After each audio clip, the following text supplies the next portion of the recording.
மகாராஷ்டிரா அரசியல்ல உச்சகட்ட பரபரப்பு. 70,000 கோடி ஊழல். மோடியே அஜித் பவார் மீது குற்றச்சாட்டு வைத்தார். பவார் குடும்பத்தினர் மட்டும் 1 லட்சம் கோடிக்கு மேலாக ஊழல் செய்திருக்கிறார்கள் அப்படின்னு மிகப்பெரிய குண்டத்துக்கு போட்டாரு மோடி அவர்கள், அமித்ஷா அவர்கள். பாஜகவால் என்ன செய்ய முடியும், நான் ஓப்பன் சேலஞ்சு விடுறேன் அப்படின்னு ஓப்பனாகவே பேசியிருக்கிறார் அஜித் பவார். ப்ரெஸ்ஸு முன்னாடி எல்லாரையும் வச்சுட்டு என் மேலேயும் தான் 70,000 கோடி ஊழல் சொன்னாங்க, ஏதாவது அவங்களால செய்ய முடியுதா? இன்னைக்கு நான் துணை முதல்வர் மட்டுமல்ல, ஃபினான்ஸ் மினிஸ்டராகவும் இருக்கிறேன், என்னை ஏதாவது செய்ய முடிஞ்சிருமா அவங்களால அப்படின்னு ஓப்பன் சேலஞ்சு விட்டுருக்கிறார். இது மட்டும் இல்லாமல் அஜித் பவார் சரத்பவாருடைய சந்திப்பு ஏற்பட்டிருக்கிறது. அது ஒரு புறம் இருக்க, மகாராஷ்டிரா மாநிலத்தில் இப்போ மாநகராட்சி தேர்தல்கள் நடந்து கொண்டிருக்கிறது. இன்னொரு புறம் ஏக்நாத் ஷிண்டே எப்படி சிவசேனாவை பிரிச்சுட்டு அந்த கட்சியை 2ஆக பிளந்தாரோ, அதற்கு பின்பு உத்தவ் தாக்கரேயும் ராஜ் தாக்கரேவும் இப்பொழுது ஒன்று சேர்ந்திருக்கிறார்கள். மராத்தா அப்படிங்கிற பிரைட், மராட்டிய மாநிலத்தினுடைய பெருமை அப்படின்னு ஒன்று சேர்ந்திருக்கிறாங்க. பாஜகவுக்கு மிகப்பெரிய பின்னடைவு மகாராஷ்டிரா மாநிலத்தில் ஒரு பொதுவான பர்செப்ஷன் அடிப்படையிலையும் பெரிய பின்னடைவு ஏற்பட்டிருக்கிறது. அஜித் பவாரினுடைய எச்சரிக்கை, உத்தவ் தாக்கரே ராஜ் தாக்கரேனுடைய கூட்டு, இதை பற்றி தான் விரிவாக நம்ம இந்த வீடியோவில் நம்ம பார்க்க போகிறோம்.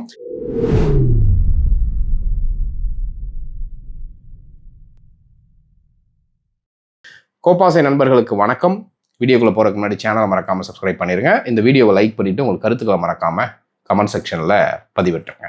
2012 to 2014 காலகட்டங்களில் மகாராஷ்டிரா மாநிலத்தில் இரிகேஷன் ஊழல் 1 லட்சம் கோடிக்கு மேலாக ஊழல் நடந்திருக்கு. அதில் அஃபிஷியலாக சார்ஜ் பண்ணப்பட்ட தொகை 70,000 கோடி ஊழல் அஜித் பவார் மீது. அதன் அடிப்படையில் அவருடைய சொத்துக்கள் பலதும் 2014க்கு பின்பு ஆட்சிக்கு வந்த மோடி அரசால் முடக்கப்பட்டது. அமலாக்கத்துறையால் வழக்குகள் பதிவு செய்யப்பட்டது. 2019 சட்டமன்ற தேர்தல், மகாராஷ்டிரா தேர்தலில் பார்த்தீங்கன்னா சரத்பவாரோட சேர்ந்து தான் அஜித் பவார் எலெக்ஷனில் நிற்கிறாரு. ஆனால் திடுதிப்புடு ஒரு அரசியல் சூழ்நிலை, அங்கே களமே டோட்டலாக சேஞ்ச் ஆகுது. திடீர்னு பார்த்தீங்கன்னா அஜித் பவார் ஒரு சில எம்எல்ஏக்களோட பாஜகவோட டீலிங்கில் இருக்கிறார் அப்படிங்கிற செய்திகள் வருது. ஒரே நாள் நைட்டில் சம்பந்தம் இல்லாமல் அதுக்குன்னு ஒரு ஸ்பெஷல் செஷன் ஆளுநர் கூட்டுறாரு. திடீர்னு பதவியேற்பு விழா நடக்குது, துணை முதல்வராக பதவியேற்க போறாரு அப்படின்னு. ஆனால் அந்த இதில் பார்த்தீங்கன்னா ஒரே நாள் நைட்டுக்குள்ளாக அஜித் பவார் மீது பதியப்பட்ட அனைத்து சிபிஐ வழக்குகள், இன்கம் டேக்ஸ் மூலமாக கொடுக்கப்பட்ட நெருக்கடிகள் எல்லாமே வாபஸ் வாங்கப்படுகிறது. சில வழக்குகள் கிடப்பில் போடப்படுது.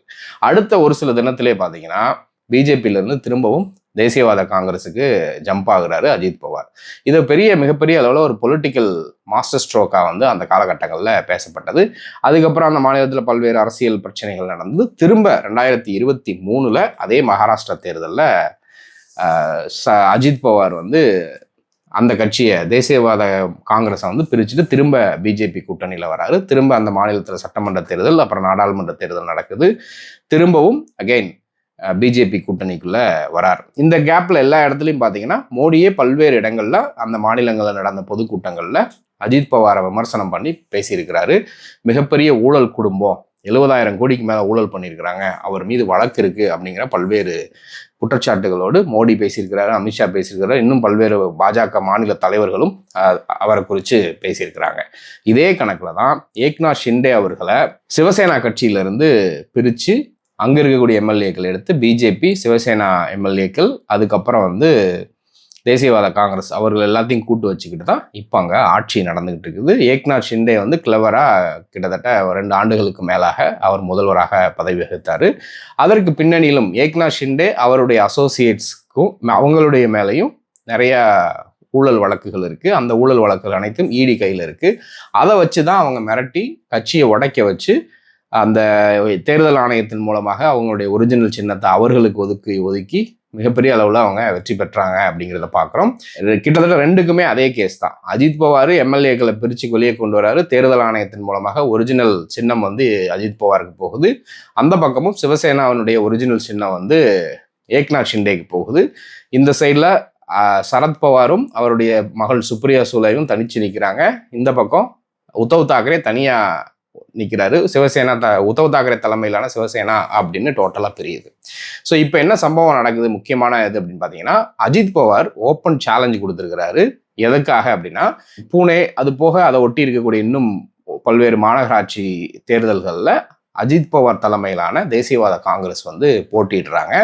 அவர்கள் செலக்ட் பண்ணக்கூடிய கேண்டிடேட்களுக்கு பின்னணியில் குற்ற பின்னணி இருக்குது அப்படின்னு பாஜகவில் இருக்கக்கூடிய தலைவர்களே குற்றம் சாட்டி பேசியிருக்கிறாங்க, வெளிப்படையாகவே பேசியிருக்கிறாங்க.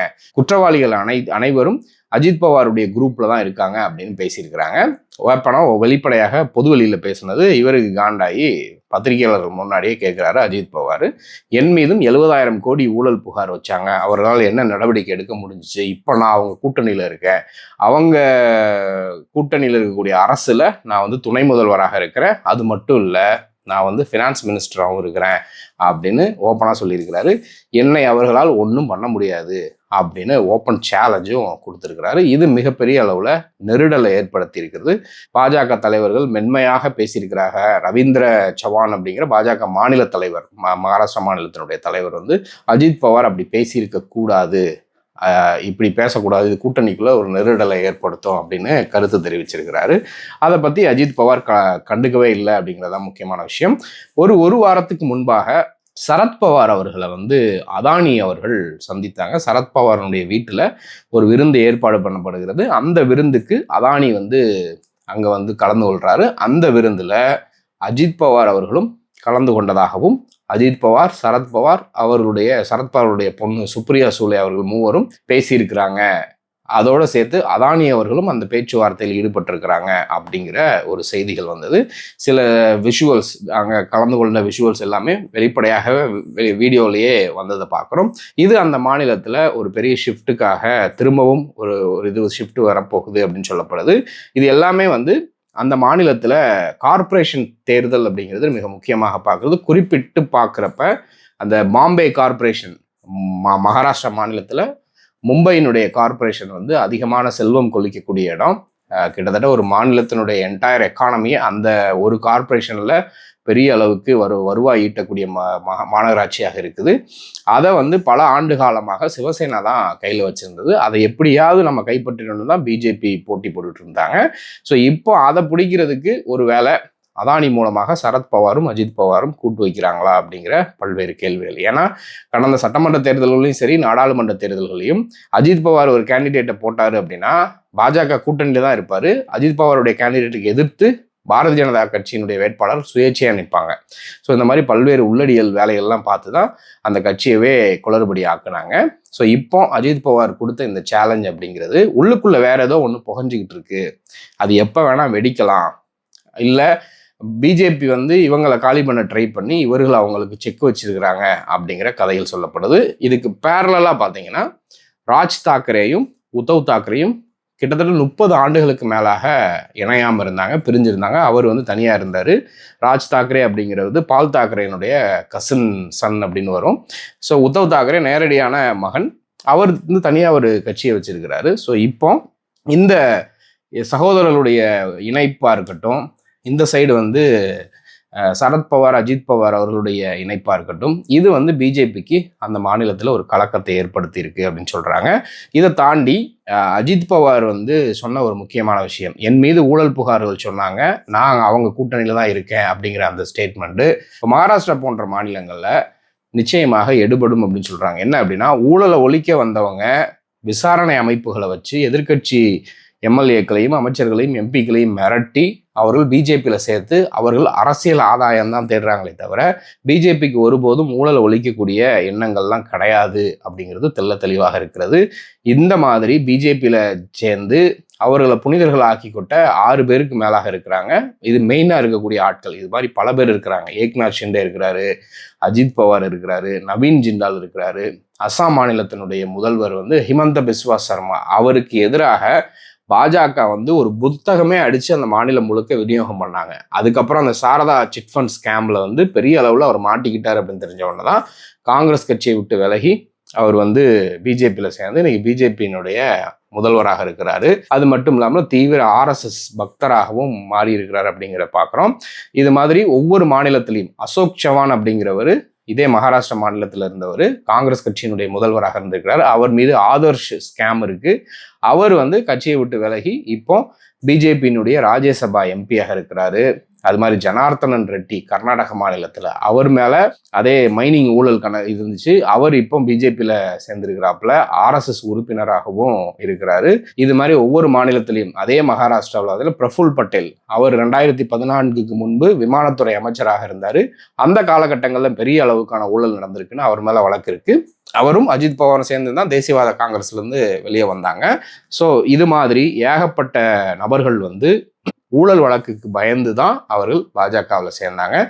ஊழல் பண்ணியிருக்கியா, என் கட்சியில் சேர்ந்துரு, நான் உன்னைய கண்டுக்க மாட்டேன், எனக்கு என்னை ஜெயிக்க வச்சுரு, என் கூட சேர்ந்து நான் உன்னை எதுவும் பண்ணிக்க மாட்டேன் அப்படிங்கிறது தான் பாஜகவினுடைய ஊழலை ஒழிக்கக்கூடிய ஒரு யுக்தியாக இருக்குது.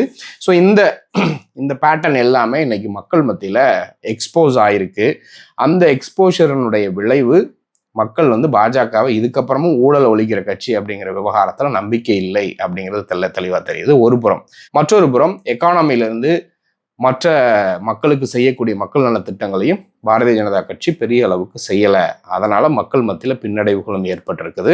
கூட்டணி கட்சிகள் பாஜக கூட நின்னா நமக்கும் மக்கள் மத்தியில் ஆதரவு போயிடும் அப்படின்னு இப்போ கொஞ்சம் கொஞ்சமாக பாஜகவை கழட்டி விடுறதுக்கு தயாராகிட்டு இருக்காங்களா அப்படிங்கிற கேள்வி இருக்குதுல்ல.